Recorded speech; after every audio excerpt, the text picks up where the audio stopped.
네, 안녕하세요. 저는 알고리즘으로 배우는 인공지능 머신러닝 딥러닝이라는 책을 출간한 김의중입니다. 제가 사실은 한 7년 전쯤에 똑같은 제목으로 책을 냈고요. 이번에 2판을 다시 출간했는데 그 당시만 하더라도 지금처럼 인공지능의 기술이 이렇게 사회적으로 전문가, 비전문가를 통틀어서 이렇게 확산되진 않았었습니다. 그래서 그랬는데 지금은 뭐 챗GPT나 아니면 여러 가지 인공지능 기술들이 그야말로 눈부시게 발전을 하고 있죠.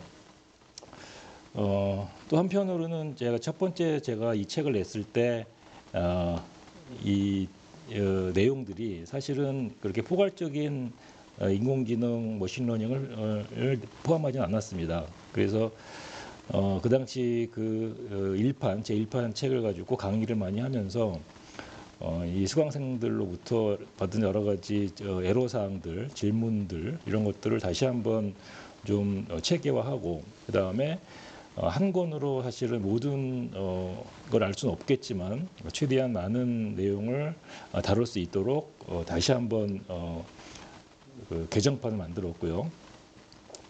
8월 28일 날 출간이 됐고 출간하고 나서 여러 그 관계자분들이 이 책 내용을 동영상을 풀어서 다시 전달하면 좋지 않겠냐라는 의견이 있었습니다. 그래서 굉장히 좋은 아이디어인 것 같아요. 책을 보면서 혼자 뭐 자습하는 그 사람도 있지만 이거를 중간중간에 적절한 설명이 있으면 훨씬 더 효과적으로 효율적으로 이해를 할 수 있을 것 같다라는 생각으로 이 동영상 제작을 결심을 하게 되었고요. 이 각 동영상은 한 10분에서 15분 정도 짧게 만들었고요. 전체적으로는 한 30개 정도, 30개, 35개 정도를 예상하고 있습니다. 요즘에 그 유튜브를 보게 되면 굉장히 그 훌륭한 강의들이 많이 있는 것 같아요. 그런데 제가 중간중간에 이쪽을 한번 이렇게 보게 되면 사실은 좀 왜곡된 팩트를 전달하는 강의들을 많이 봤습니다. 그 다음에 개념적으로 좀 틀린 설명이 좀 있고요. 그래서 제가 만들려고 하는 이 동영상 강의는 약간 좀 사람들이 잘못 이해하고 있는 부분을 좀 수정하는 것을 초점을 맞췄고 그 다음에 쉽게 이해할 수 있는 것들은 뭐 또다시 설명할 필요는 없을 것 같다는 생각이 들어갔고 좀 이해하기 어려운 것 아니면 잘못 이해하고 있는 것 이런 것들을 좀 중점적으로 설명할 수 있는 동영상을 만들도록 할 예정입니다. 자, 그래서 오늘은 이제 그 첫 번째 시간이고요. 그 강의는 그 출판사하고요, 저희 아이덴티파이 회사에서 제공을 하고 있고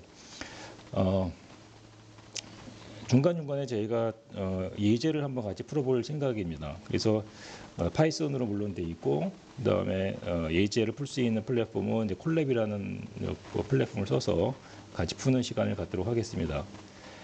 자, 오늘은 이제 첫 번째 시간이고요. 이 인공지능 머신러닝 딥러닝 그래서 시작하겠습니다.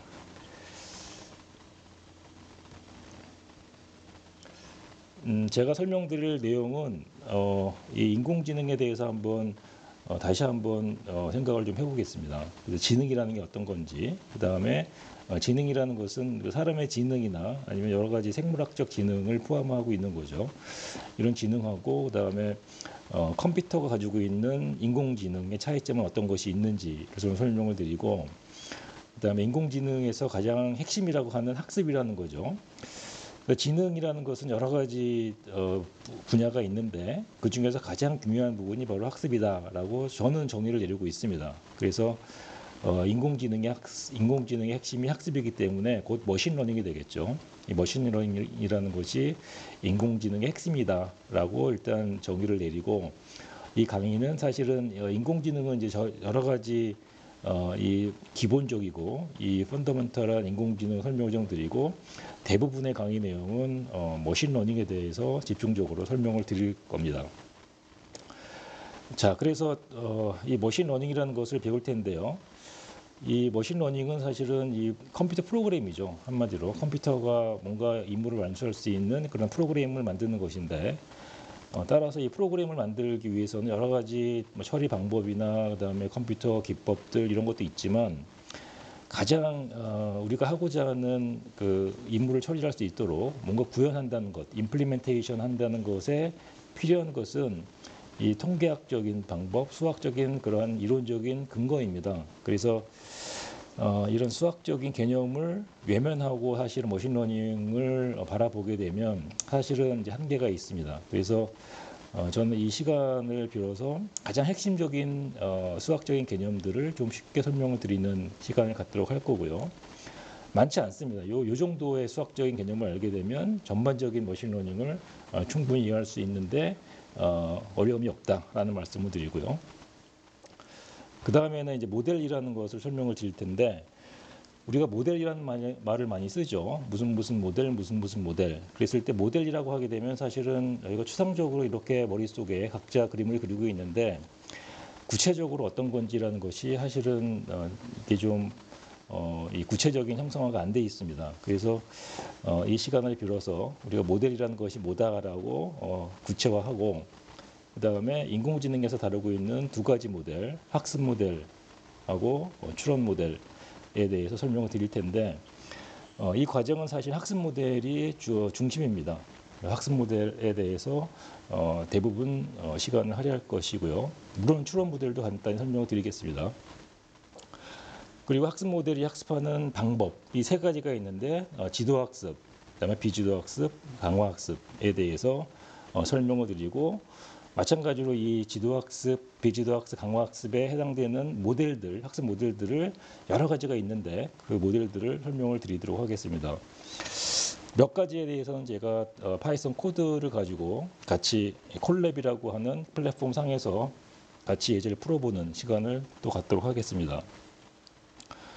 그리고 머신러닝하고 딥러닝, 최근에 이제 신경망이라고 하는 그런 이 모델을 기반으로 만들어진 학습 모델이죠. 그 딥러닝 모델이 최근에는 사실은 인공지능의 거의 핵심으로 떠오르고 있는데 과연 지금까지 만들어졌던 머신러닝, 즉 전통적인 머신러닝이죠. 이 전통적인 머신러닝하고 딥러닝의 차이점이 어떤 것이 있는지에 대해서 같이 알아보는 시간을 갖도록 하겠습니다. 네, 그리고 그 다음에 전통적인 머신러닝이죠. 전통적인 머신러닝에서는 사실은 이 딥러닝이 나오기 전까지는 사실은 머신러닝을 거의 대표하는 그러한 연구 분야였죠. 그래서 이 전통적인 머신러닝에서 각각 학습에 따라, 학습 방법에 따라 저희가 지도학습, 또 비지도학습, 강화학습 이렇게 분류를 하고 있는데 각각에 대해서 어떤 모델이 있는지 설명을 드리고요. 지도학습인 경우에는 사실은 분류하고 예측이라는 임무를 완수할 수 있도록 개발하는 것이 지도학습이 되고요. 비지도학습은 세 가지 임무, 군집을 한다거나 그룹핑이라고 하죠. 클러스터링 또는 그룹핑이라고 하는데 군집을 한다거나 아니면은 차원을 축소한다거나 새로운 데이터를 만들어내는 생성 모델이라는 임무를 완수할 수 있도록 학습하는 방법이 바로 비지도학습이 되고요. 근데 강화학습은 지도학습과 비지도학습은 사실은 그 데이터 가지고 학습을 하는 방식인데 강화학습은 데이터로 학습을 하지 않고요. 이 컴퓨터 프로그램, 즉 에이전트라고 하는 이 컴퓨터 프로그램이 주어진 환경에서 여러 가지 시행착오를 통해서 가장 각 시간 단계별로 가장 좋은 행동을 찾는 것이 바로 강화학습이 되겠죠. 강화학습으로 가장 유명한 프로그램이 알파고라는 것이 가장 유명하죠. 그래서 이 강화학습에 대해서 설명을 가지도록 하겠습니다. 그리고 이 딥러닝이라는 것이 현재 인공지능의 가장 핵심 기술이다라고 사람들이 얘기하고 있고요. 그 이유는 전통적인 머신러닝이 해결하지 못했던 것을 딥러닝이 해결해내고 있습니다. 그래서 딥러닝의 장단점이 있는데 장점이라는 것이 굉장히 아주 파괴적인, 굉장히 디스럽티브한 장점을 가지고 있기 때문에 많은 사람들이 이 딥러닝이야말로 소위 말하는 AGI, 그런 사람과 대등한 정도의 능력을 가지는 지능, Artificial General Intelligence죠. AGI로 갈 수 있는 키가 아니냐라고 할 정도로 딥러닝 모델은 현재 인공지능의 가장 핵심적인 기술로 자리 잡고 있고요. 그래서 딥러닝에 대해서 설명을 드리려고 합니다.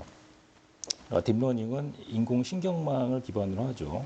신경망이라고 하는 구조입니다. 이 모델 구조. 모델 구조를 가지고 학습하는 방법, 학습하는 모델이 바로 딥러닝 모델이 되고요.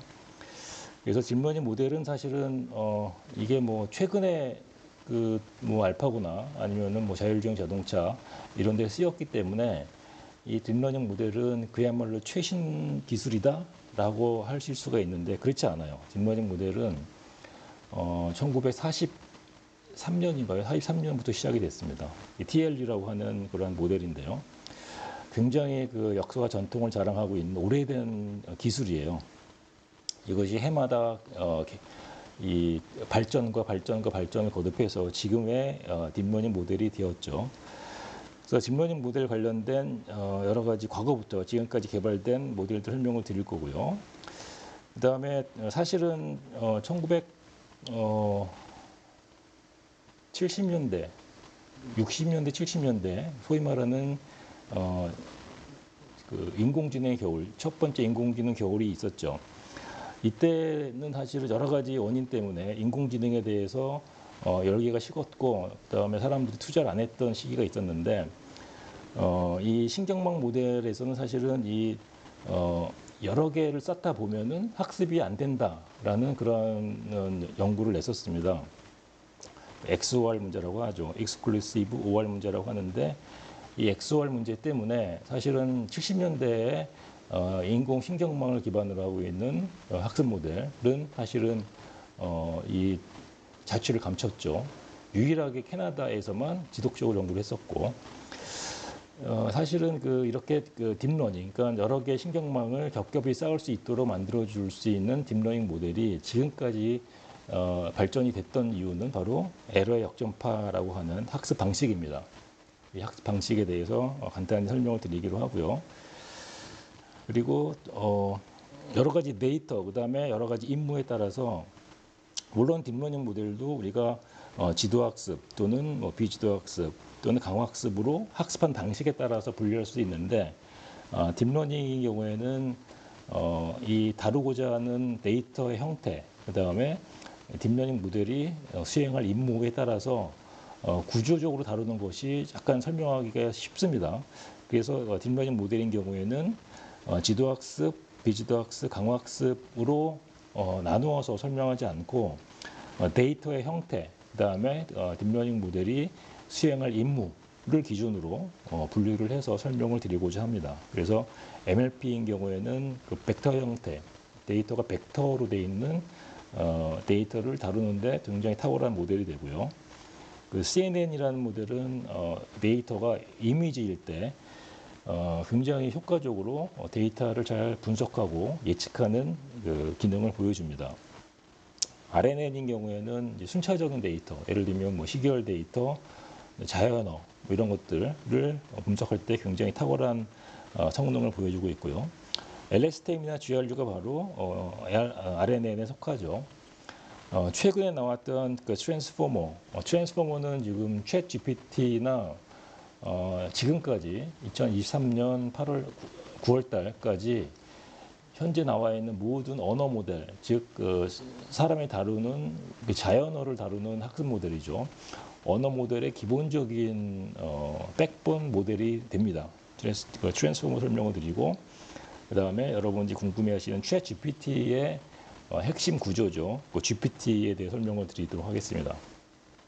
나중에 또 시간이 되면은 그 챗 GPT에 대해서도 설명을 드리는 강의를 준비를 하도록 하겠습니다.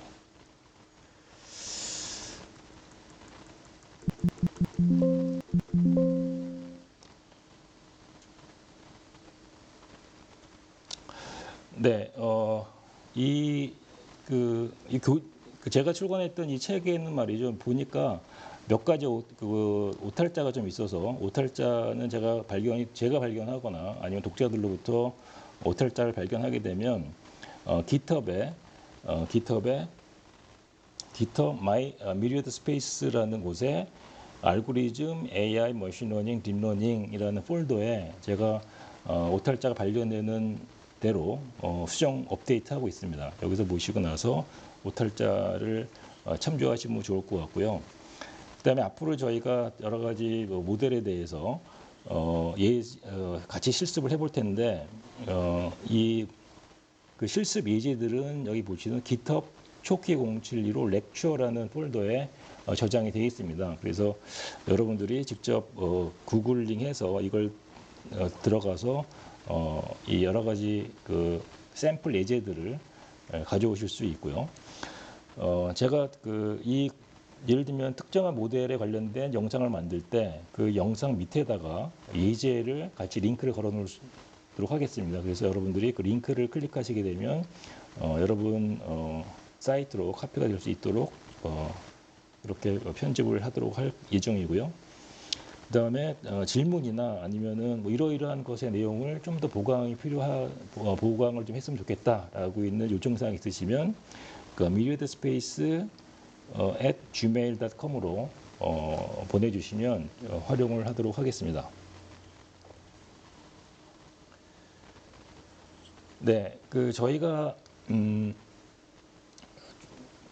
여러 가지 이제 그 머신러닝 모델 또는 딥러닝 모델을 실습을 할 텐데 이 콜랩이라는 걸 쓸 겁니다. 이 콜랩은 사실은 이제 구글이 제공하고 있는 클라우드 서비스의 일종인데 이 콜랩이 굉장히 편리한 게 뭐냐, 간단한 우리가 프로토타입을 만든다거나 간단한 예제를 풀기 위해서 굉장히 편리한 그러한 플랫폼이 되고요.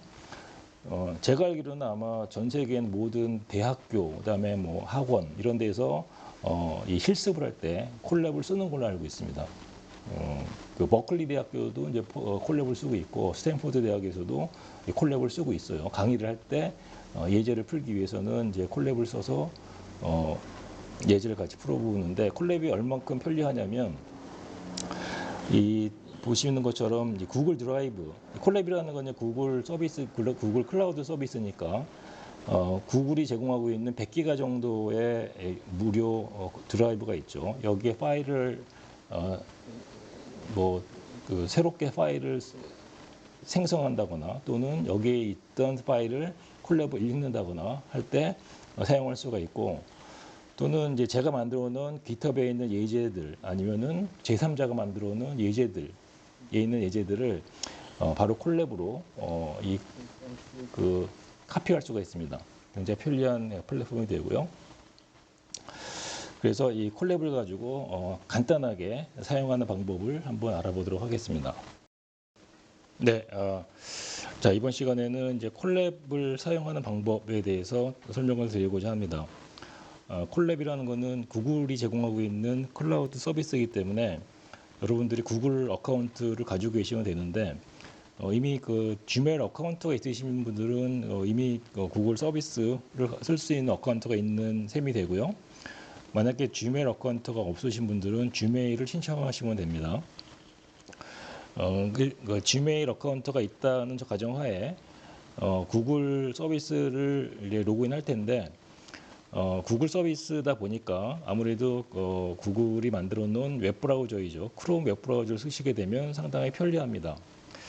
자, 그래서 일단 여기 오른쪽에 요 마우스를 클릭하시게, 여기 아이콘을 클릭하시게 되면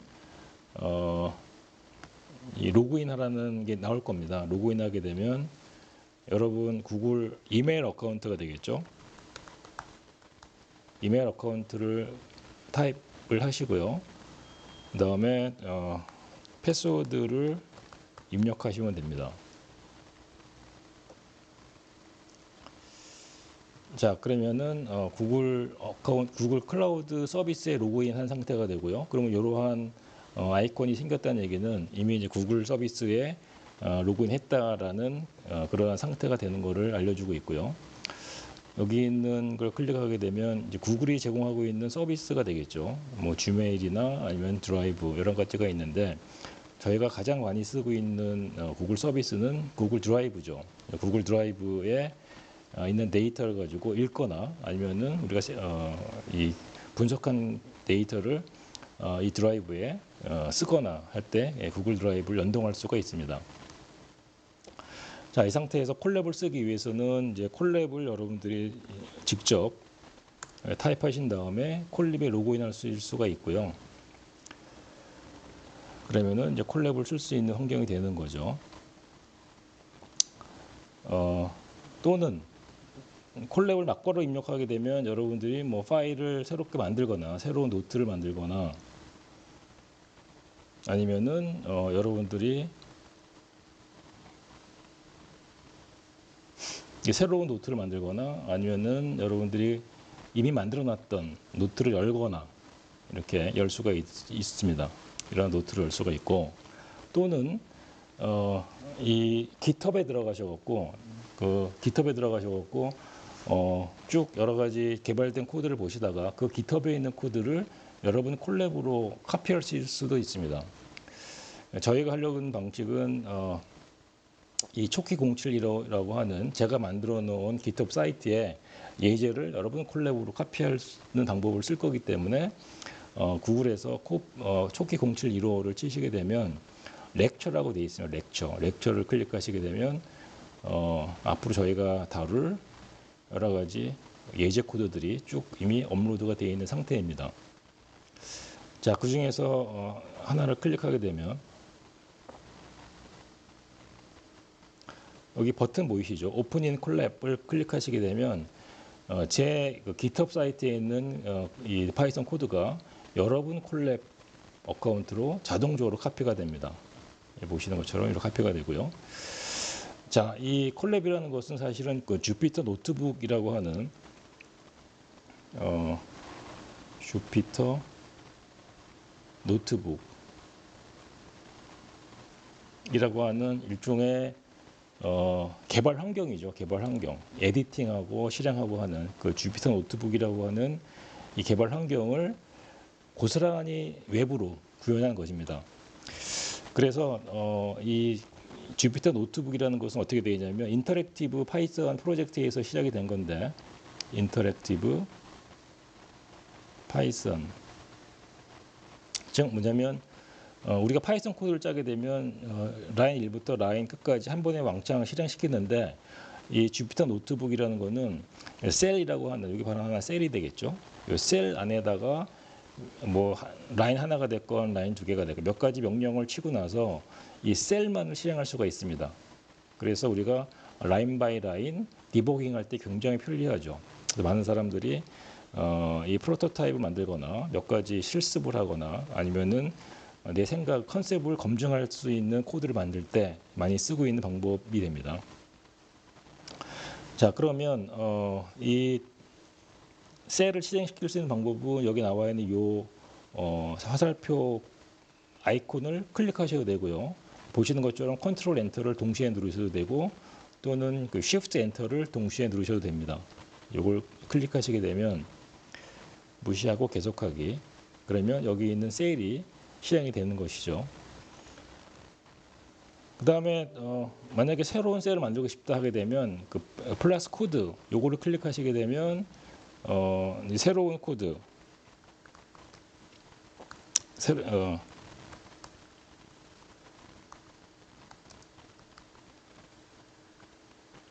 새로운 코드를 만들게 되고요.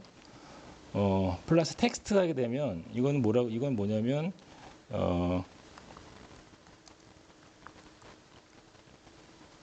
이런 걸 실행하게 되면 이제 그 마크다운이라고 해갖고 일종의 커멘트 같은 거를 만들어집니다. 여기는 그 어떤 프로그램이 실행되는 것이 아니고 설명 자료나 아니면은 여러 가지 이 셀을 설명할 수 있는 뭐 관계 자료 이런 것들을 쓸 수 있을 때 이렇게 텍스트만 출력하는 것이 요 플러스 텍스트이고요. 이거를 저희는 마크다운이라고 합니다. 마크다운.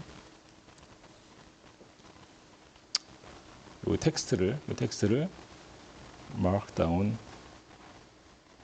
합니다. 자, 그래서 우리가 코딩을 하고 그다음에 실행하는 걸 배웠고요. 그다음에 마크다운이라고 해서 일종의 커멘트를 쓸 수 있는 것도 배웠고요. 이렇게 해서 우리가 파이썬을 짜서 실행시키면 되는 이런 형태, 이런 환경에서 저희가 실습을 해보려고 하고요. 이 콜랩을 할 때 꼭 알아야 될 게 뭐냐면 런타임이라고 하는 매뉴얼을 여러분들이 항상 명심하셔야 돼요. 런타임이 뭐냐면 런타임 유형 변경에 가시게 되면 내가 만들고자 하는 이 프로그램 코드가 파이썬으로 되어 있느냐 또는 R로 되어 있느냐 두 가지 랭귀지를 지원하고 있는 거죠. R로도 뭐 머신러닝 모델을 만드는 사람도 많이 있습니다. 파이썬으로 물론 많이 하고 있지만요. 자, 이렇게 결정할 수가 있고, 그 다음에 그 하드웨어 플랫폼으로는 CPU, 인텔 CPU만 쓸 수도 있어요. 아니면은 뭐 그 CNN 같이 그래픽 작업이 많은 경우에는 GPU를 쓸 수도 있고요. 그 다음에 그 구글이 만든 일종의 그 뉴럴 프로세싱 유닛이죠. 그 TPU, 텐서 프로세스 유닛이라고 해서 TPU를 여러분들이 선정할 수가 있습니다. 선정할 수가 있고,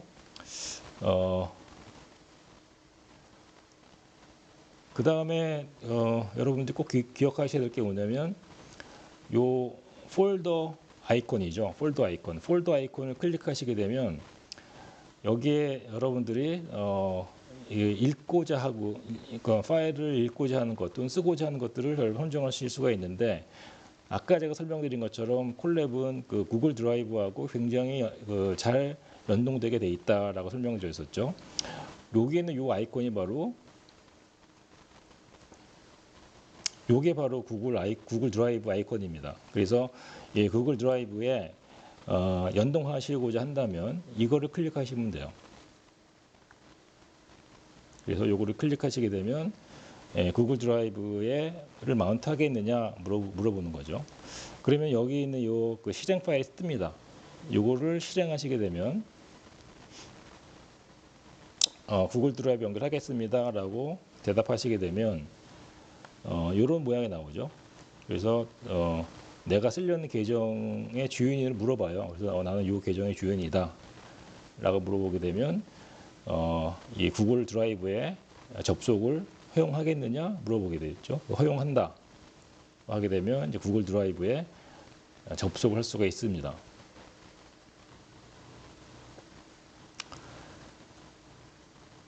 자, 그러면 여기 나왔죠. 구글 드라이브에 마운트가 됐다라고 하게 되면 사실 왼쪽에 바로 즉각적으로 떠야 되는데 이게 이제 그 업데이트가 좀 더 있다 보니까 한 단계 위로 올라갔다가 사실 저희가 다루고자 하는 콜랩이 다루고자 하고 있는 홈 디렉토리는 컨텐츠입니다. 이 컨텐츠를 클릭하시게 되면 이 드라이브, 여기 바로 구글 드라이브예요. 드라이브 클릭하시게 되면 마이 드라이브 나오죠. 마이 드라이브. 여기 나와 있는 것이 바로 구글 드라이브인데 여기 구글 드라이브에 있는 것 중에서 여러분들이 데이터를 말이죠. 읽거나 쓰거나 할 때는 뭘 해야 되냐면 패스로 지정해야 되는데 그럴 때는 여기 오른쪽에 보시게 되면 점점점이 나오죠. 점점점을 클릭하시게 되면 경로 복사가 있어요. 경로 복사. 경로 복사는 바로 뭐냐면 이 구글 드라이브에 있는 이 파일이 위치한 저장 패스가 되겠죠. 패스를 정확하게 복사해 줍니다. 그리고 나서 예를 들면 저희가 오픈이라는 걸 쓰게 되면 파일은 오픈 해놓고 경로가 있어야 되겠죠. 경로를 복사하시면 돼요. 복사한 거를 붙이시면 됩니다. 붙이시게 되면 바로 아까 카피했던 요 데이터가 붙게 되겠죠. 자, 요게 이제 이 콜랩의 주요 환경에 대해서 메뉴를 설명을 드렸고요. 그 다음에 만약에 다 쓰다가 만약에 저장을 해야 되겠죠. 내가 만들어 놓은 코드를 저장하겠다 하게 되면 파일 들어갔고 드라이브에 사본 저장하게 되면 구글 드라이브에 저장하는 것이고요. GitHub에 사본 저장하게 되면 여러분 GitHub에 사본으로 저장하는 것이 됩니다. 저장하게 되고 이 콜랩은 세션 이것도 봐야 되겠네요. 런타임에 세션 관리라는 게 있어요. 세션 관리를 보시게 되면 현재 지금 이 제가 콜랩 어카운트로 띄워놓은 프로그램이 나와 있는데 지금 하나 띄워져 있겠죠. 그래서 콜랩 무료 버전인 경우에는 3개의 세션을 쓸 수가 있습니다. 3개의 세션을 쓸 수가 있는데 만약에 3개가 넘어가고 네 번째를 만약에 제가 실행하게 되면 과거에 있던 3개 중에서 하나는 주의해야 돼요. 요 쓰레기통을 클릭하게 되면 세션이 죽게 됩니다. 그렇게 되고 그 다음에 여러분들이 만약에 더 많은 콜랩을 쓰고 싶다 하게 되면 유료 버전이 있어요. 콜랩 유료 버전. 콜랩 프로라고 해갖고 월 한 10불 정도, $10 정도를 내게 되면 더 많은 리소스를 쓸 수가 있고, 그 다음에 많은 세션을 쓸 수가 있습니다. 콜랩 프로 플러스인 경우에는 월 50불 정도, 상당히 좀 부담스러운 내용이긴 하지만 뭔가 프로젝트 하시는 분들은 월 50불 정도에 여기에는 콜랩을 쓰게 되면 아마존이나 아니면은 마이크로소프트 애저 서비스보다 상당히 저렴하다라는 얘기를 많이 하고 있더라고요. 요걸 하시게 되면 월 단위로 과금이 되기 때문에 보다 많은 컴퓨팅 리소스를 쓸 수가 있다. 그렇고 그다음에 나머지는 뭐 저희가 예제를 풀어가면서 하나씩 이 콜랩을 어떻게 쓰는지, 콜랩을 가지고 어떻게 우리가 디버깅하고 그다음에 파이썬을 가지고 머신러닝 코드를 만드는지 설명을 드리기로 하고요. 이 콜랩이라는 것이 좋은 것 중에 하나는 뭐냐면, 저희가 과거에는 말이죠, 머신러닝, 딥러닝을 하기 위해서 필요한 그 소프트웨어 라이브러리들을 다 시행을 했어요. 가장 유명한 게 아나콘다라는 게 있죠. 아나콘다를 가져다가 설치를 하고, 그 다음에 뭐 주피터 노트북을 설치하고, 그 다음에 이 모든 것들이 다 오픈 소스이기 때문에 각 그 패키지마다 서로 버전이 안 맞으면 또 이게 또 작동이 안 됩니다. 패키지 버전 일치하는 거 하고 하다 보면은 이 환경 세팅하는데 거의 뭐 하루 이상 거의 뭐 시간을 낭비하는 경우가 있었죠. 근데 콜랩은 뭐냐면 대부분의 그 패키지들이 다 버전이 맞춰진 상태에 설치가 되어 있기 때문에 이 버전 그 패키지를 우리가 미리 설치하고 그다음에 버전 맞추는 그러한 작업들, 그러한 그 고통들을 벗어나게 해주는 굉장히 편리한 기능입니다. 제가 보기에는 가장 편리한 기능이 그러한 이 오픈 소스의 버전을 다 맞춰준 환경이라고 볼 수가 있을 것 같고요. 그래서 이 인터넷이 접속된 어디서나 제가 만들었던 코드를 열어보고 보정하고 개발하고 실행시킬 수 있는 그런 환경이기 때문에 굉장히 편리하다. 네, 이런 내용을 가지고 이런 환경을 가지고 저희가 앞으로 실습을 해보도록 하겠습니다. 자, 그 강의 첫 번째 강의는 요걸 마무리 짓도록 하겠습니다. 감사합니다.